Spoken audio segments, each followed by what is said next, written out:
Recently Delhi high court ने एक bell matter की हियरिंग करते हुए पॉक्सो एक्ट के कॉन्टेक्स्ट में एक बहुत ही इंपॉर्टेंट फैसला सुनाया। इस मैटर में अक्यूज के against under section 363, 366, 376 of IPC and under section 6/17 POCSO act में एक मैटर रजिस्टर्ड था। इस मैटर में कोर्ट ने पॉक्सो एक्ट की इंटेंशन यानी कि उसके उद्देश्य को लेकर एक बहुत ही महत्वपूर्ण टिप्पणी की। कोर्ट ने कहा कि पॉक्सो एक्ट का उद्देश्य 18 साल से कम उम्र की बच्चों को सेक्सुअल एक्सप्लॉयटेशन के अगेंस्ट प्रोटेक्शन प्रोवाइड किया जाना है, ना कि दो यंग एडल्ट्स के बीच में कंसेंसुअल रोमांटिक रिलेशनशिप को क्रिमिनलाइज करना है। यानी कि पॉक्सो एक्ट का उद्देश्य 18 साल से कम उम्र के बच्चों को यौन अपराधों से सुरक्षा प्रदान किया जाना है, ना कि जो नए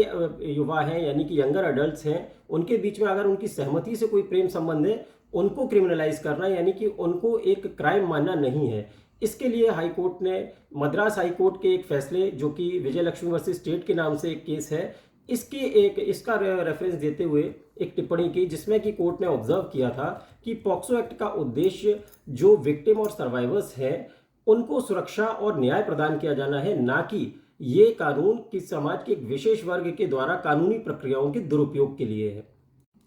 हालांकि कोर्ट ने इसमें फर्दर ये भी कहा कि ये केस टू केस उस केस के फैक्ट्स और सर्कमस्टांसेस पर डिपेंड करेगा कि कितना रिलैक्सेशन अक्यूज को दिया जाना है और कितनी सख्ती उस अक्यूज के साथ की जानी है। इसके लिए कोर्ट ने कुछ सर्टेन पैरामीटर्स भी रखे जिनको डिसाइड किया जाना जरूरी है, जिसमें सबसे पहला डिपेंड करता है upon the age of minor victim, यानी कि विक्टिम जो है उसकी एज क्या है और उसमें हीनियसनेस ऑफ ऑफेंस कितनी है। दूसरा इसमें इंपॉर्टेंट है एज ऑफ अक्यूज भी, यानी कि अक्यूज की एज कितनी है। यानी कि सपोज कीजिए कि अगर अक्यूज की एज बहुत ज़्यादा है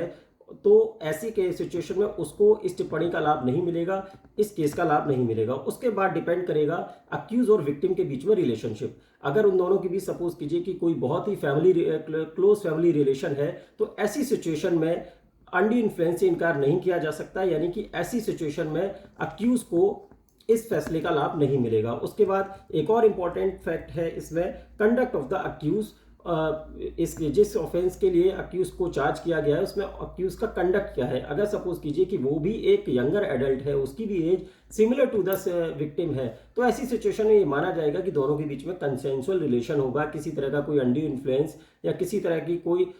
इलीगल शिप इस रिलेशन में नहीं होगी। लेकिन अगर उन दोनों की एज में बहुत ज़्यादा डिफरेंस होता है और अक्यूज का कंडक्ट क्या है ये भी बहुत महत्वपूर्ण चीज़ है ऐसी सिचुएशन में, क्योंकि अगर अक्यूज ने किसी तरह से कोई थ्रेटनिंग की है या कोई अंडी इन्फ्लुएंस का यूज़ किया है या किसी तरह का लालच दिया है विक्टिम को, और विक्टिम की एज भी बहुत बहुत ज़्यादा टेंडर एज है, यानी कि वो इन सब चीज़ों को समझने में अगर पूरी तरह से मैच्योर नहीं है, तो ये सारी चीज़ें मैटर करेंगी किसी भी के पॉक्सो के मैटर को डिसाइड करने से पहले। तो आप इस बात से कितना सहमत हैं, कितना असहमत हैं, प्लीज़ इस संबंध में अपने कमेंट्स कीजिए। और अगर आपको हमारा वीडियो पसंद आया है तो इसको ज़्यादा से ज़्यादा लाइक कीजिए, शेयर कीजिए और हमारे चैनल को सब्सक्राइब कीजिए ऐसे ही वीडियोज़ देखने के लिए। Thank you so much.